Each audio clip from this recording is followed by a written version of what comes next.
मनवा चल चित्रकूट चल, जहाँ बसे श्री राम, जहाँ रहे सिया राम लखन संग, तीर्थ है सुख धाम। हे गुड मॉर्निंग गाइस, केम छो बधा? मजामां ने? जय श्री कृष्ण बधाने, हर हर महादेव। આજના વ્લોગમાં આપનું હાર્દિક સ્વાગત છે।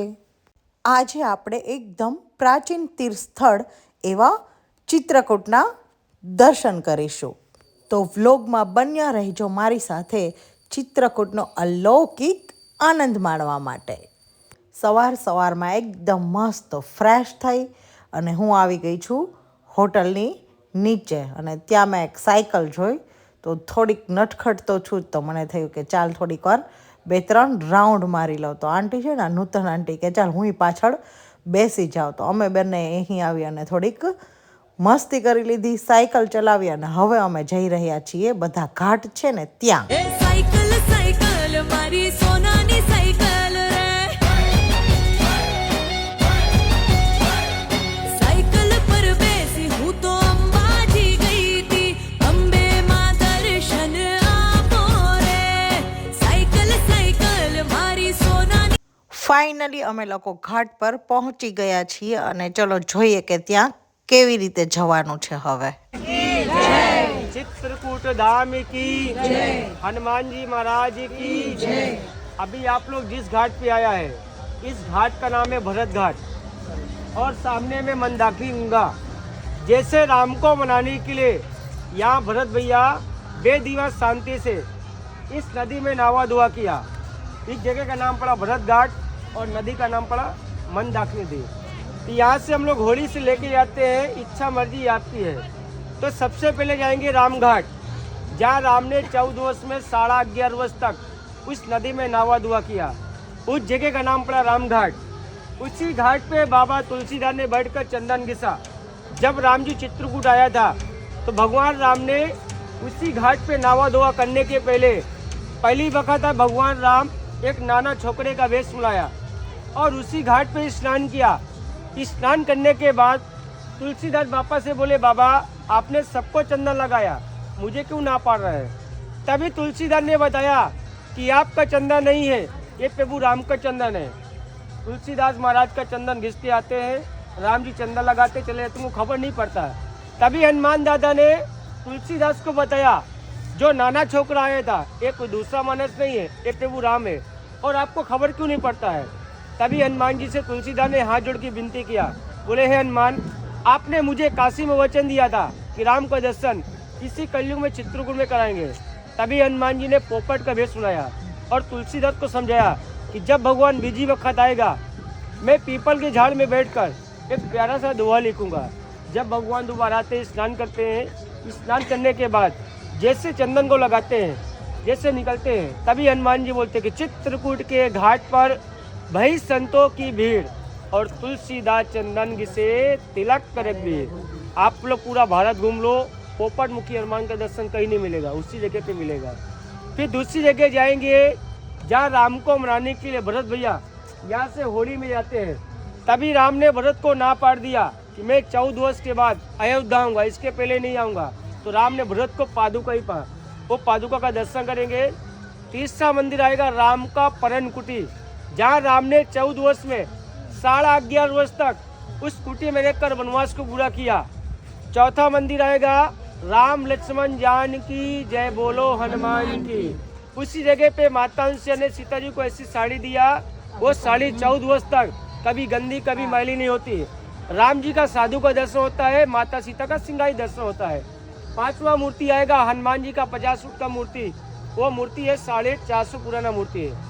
चला आएगा त्रिवेणी संगम घाट, जैसे प्रयागराज में 3 नदी है, गंगा यमुना सरस्वती, ऐसे हमारे चित्रकूट में 3 नदी है, मंदाकिनी पैसनी गायत्री। राम जी के गुरु का नाम था वशिष्ठ मुनि। वशिष्ठ मुनि ने राम जी को बताया कि आपके पिता दशरथ जी का देहांत हो गया, तो राम ने बैठकर पिंडदान किया, तो राम जी की बैठी मूर्ति है। फिर केवट घाट, जहाँ केवट ने राम को 3 जगह पग दुलाया, अयोध्या, सरयू नदी, सिंबेपुर, केवट गांव, छिल्ला चित्रकूट। ऐसे हम लोग होली से लेके जाते हैं तो 6 मंदिर 3 घाट की यात्रा कराते हैं। यहाँ पर जो सवारी चलता है आने जाने का पर आदमी का 200 મસ્ત મજાની બોટમાં હું આવી ગઈ છું અને બોટમાં પણ ખૂબ જ ડાન્સ અને મસ્તી સાથે અમે બધા જ ઘાટ અને મંદિરો જોવા નીકળી ગયા. બધાનું છે.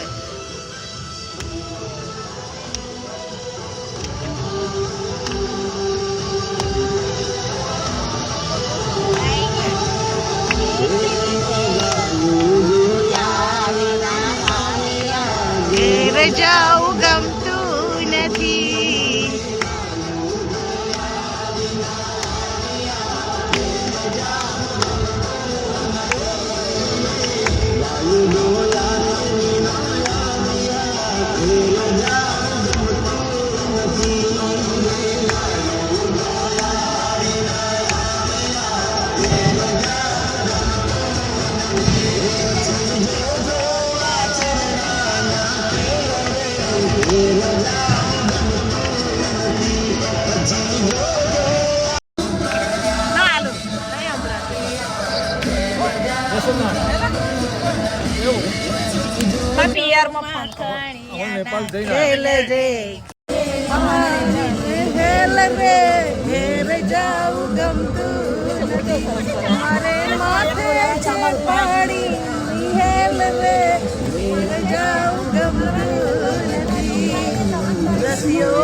મધુમામીએ મસ્ત શિવમ માટે જો ઢોલકી લીધી છે ને પણ એટલા ખુશ છે કે પોતે બજાવવા લાગ્યા છે. લોકવાયકા પ્રમાણે ભગવાન રામે સીતા અને લક્ષ્મણ સાથે પોતાના વનવાસના 14 વર્ષોમાંથી 11 વર્ષ ચિત્રકૂટમાં જ વ્યતીત કર્યા હતા. આ જ પવિત્ર સ્થળમાં ઋષિ અત્રિ અને સતી અનસૂયાએ ધ્યાન ધર્યું હતું.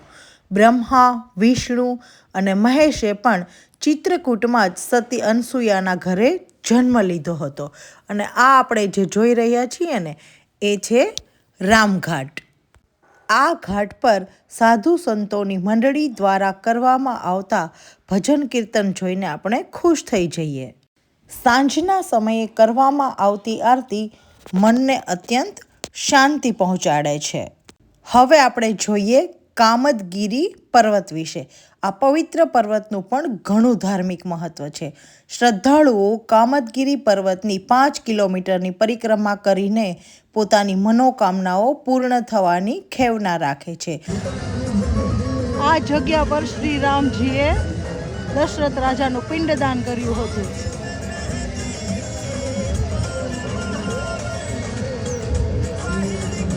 આ પુલ દેખાય છે ને પાવન ચિત્રકૂટ, આ સાઈડ છે એમપી છે અને એની બીજી સાઈડ છે યુપી છે. એનો મતલબ એમ કે રામઘાટ છે યુપી અને સીતાઘાટ છે એમપી. આ સીતાઘાટ છે. આગળ મેં તમને રામઘાટ બતાવ્યો. અહીં સતી અનસૂયાજીએ સીતાજીને સોળ શણગાર કર્યા હતા ને એ છે.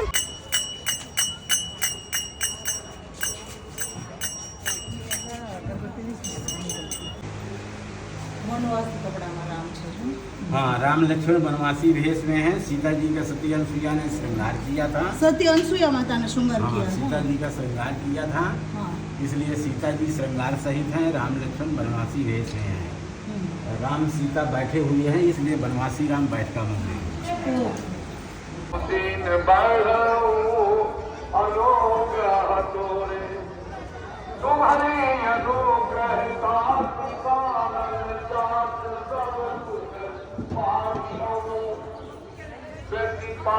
लेकिन तुलसीदास जी के दरबार में जरूर बैठो, क्योंकि आज तुलसीदास जी नहीं होते तो हम सब घर बैठे होते. ना कोई चित्रकूट जानता, ना अयोध्या जानता, ना काशी मथुरा जानता. आज मंगलवार है और ये पोपट मुखी हनुमान जी का यहाँ दर्शन है. तो सभी लोग 5 बार हनुमान जी को राम नाम सुनाओ, क्योंकि हनुमान जी राम के नाम से ही प्रसन्न होते हैं. तो बोलिए श्री राम जय राम जय जय राम. श्री राम. बैठते बोलिए, बैठ जाइए. राम जय राम जय जय राम श्री राम जय राम जय जय राम श्री राम जय राम जय जय राम श्री राम जय राम जय जय राम श्री राम जय राम जय जय राम श्री राम जय राम जय जय राम। बोलिए चित्रकूट धाम की, बोलिए हनुमान जी महाराज की। अब सभी लोग हाथ जोड़ के दर्शन करें। ये वही पावन जगह है जो अभी तक आप लोग जिनकी रामचरितमानस हनुमान चालीसा सुंदरकांड घर में गाते हैं, आज उस जगह पर आप लोग आए हुए हैं। कहते हैं तुलसीदास जी महाराज भगवान के दर्शन के लिए पूरे भारत में घूमे, लेकिन किसी तीर्थ में भगवान का दर्शन नहीं हुआ। तब बनारस में हनुमान जी ने बताया कि भगवान का दर्शन करना है तो आपको चित्रकूट जाना पड़ेगा, क्योंकि ये कलयुग चल रहा है और इस कलयुग में भगवान को पाना है तो केवल एक चित्रकूट तीर्थ है जहाँ भगवान का राम नाम का कोई नाम ले तो उसको भगवान के दर्शन होते हैं। तो तुलसीदास जी ने जब ये बात सुनी तो वो चित्रकूट आए और यहीं पर अखंड ज्योत जलाकर तुलसीदास जी ने 21 वर्ष तक राम नाम का जाप किया था। एक दिन अमावस्या का दिन था, हजारों संतों की भीड़ थी। तुलसीदास जी महाराज सबको तिलक लगा रहे थे, जो भी स्नान करके आता सबको तिलक लगाते। उन्हीं संतों की भीड़ में भगवान बालक के रूप में आए, बोले बाबा आज हमने भी घाट पर स्नान किया है, हमको भी तिलक लगा दो। लेकिन तुलसीदास जी नहीं पहचान पाए कि भगवान है और भगवान लगा के तिलक जाने लगे थे। हनुमान जी एक पेड़ के पीछे छिपकर देख रहे थे। हनुमान जी को लगा कि अगर तुलसीदास जी को दर्शन नहीं होगा तो रामचरितमानस कौन लिखेगा, और जब रामायण ही नहीं लिखेंगे तो कौन चित्रकूट जानेगा, कौन अयोध्या जानेगा। इसीलिए हनुमान जी उस समय तोता बने और तुलसीदास जी को दोहा सुनाया। आज वो दोहा पूरा विश्व गा रहा है कि चित्रकूट के घाट पर भई संतों की भीड़ और तुलसीदास चंदन घिसे तिलक देत रघुवीर। बाबा तुम जिसको तिलक लगा रहे हो यही तो रघुवीर है। तब तुलसीदास जी ने दौड़ के चरणों को पकड़ लिया तो भगवान ने अपने विराट रूप का दर्शन कराया और आशीर्वाद दिया कि बाबा तुम्हारा तो कल्याण हो गया, तुमने मेरे लिए ज्योत जलाई थी, आज से ये ज्योत संसार कल्याण के लिए जलती रहेगी। तो हमारे भारत में अनेक तीर्थ हैं, सब तीर्थों का महत्व अलग अलग है। जैसे जगन्नाथपुरी में तो चावल का महत्व है, मथुरा वृंदावन में है तो माखन मिश्री का महत्व है, उसी प्रकार चित्रकूट में गाय का घी का महत्व। संत कहते हैं कि ज्योत को कोई गाय के घी से जलाए तो उसको अश्वमेध यज्ञ का फल मिलता है। जिसको पता होता है वो आज भी अपने घर से गाय का घी लेकर आता है। जिसको नहीं मालूम होता है तो सेवा करता है कि महाराज नवरात्र चल रही है, नवरात्र में तो घर घर ज्योत जलती, हमारी चित्रकूट में जल जाए, बड़े भाग्य की बात होगी। तो अगर ऐसी किसी की भावना है, तू शिव का रूप, तू राम दूत, तू अंजनी का दुलारा, शक्ति अनूप सागर स्वरूप, तू डूबते न सहारा। प्रभु राम तेरे शिव धाम तेरे चरणा में कर करना भी तुलसीदास चंदन की चंडी रख दे। ये झाड़ में पोपट बनकर हनुमान जी ने दोहा सुनाया था तुलसीदास जी को। दो पीपड़ों, हनुमान जी ने ही काशी में बताया तुलसीदास को તમે चित्रकूट जाओ, वहीं तुम्हारे को भगवान का दर्शन मिले। चित्रकूट को चले भरत जी राम मिलन की आशा, कर्ण कुटी में जहाँ राम जी काट रहे बनवासा। चली साथ सब माताएं भी संग शत्रुघ्न भाई, गुरु वशिष्ठ जी आगे आगे पीछे सैन्य सुहाई। लौटे रामचंद्र जी वापस, सबकी थी अभिलाषा, राम मिलन की आशा, राम मिलन की आशा। निकट राम के पहुँच भरत जी चरण पड़े अकुलाए, प्रेम विभोर राम के हाथों से गए लगाए। एक शब्द ना बोले दोनों करी नैन की भाषा, राम मिलन की आशा, राम मिलन की आशा, राम मिलन की आशा, राम मिलन की आशा। बात के विचार के देव कामता ने, ये वही पवित्र वही पावन भूमि है जहाँ बैठने से 4 जन्मों का पाप नष्ट होता है। क्यों नष्ट होता? क्योंकि यहाँ भगवान का पूरा परिवार 5 दिन तक मुकाम किया। जब राम जी को 14 वर्ष ना वनवास हुआ, उनके छोटे भाई श्री भरत यहाँ मनाने के लिए आए।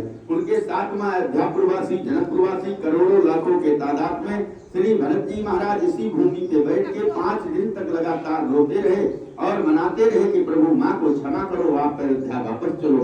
राम जाने के लिए तैयार नहीं हुए। राम ने कहा भरत रघुकुल रीत सदा चली आई, प्राण जाए पर वचन न जाए। दोनों भाइयों का इतना प्रेम हुआ कि यहाँ पत्थर पिघल गया, लेकिन प्रभु श्री राम जाने के लिए तैयार नहीं हुए। 5वें दिन कहते हैं प्रभु आप नहीं चल रहे, कोई हमें ऐसा प्रमाण दो कि जिससे अयोध्या का राज चले। फिर राम ने भरत भाई को ऐसे चरण पादुका दिया, प्रभु कर कृपा पावनी दी सादर भरत शीश धल ली। यही चरण पादुका को लेकर श्री भरत जी महाराज आपने सिर में धारण किए, यहाँ से रोते हुए अयोध्या गए।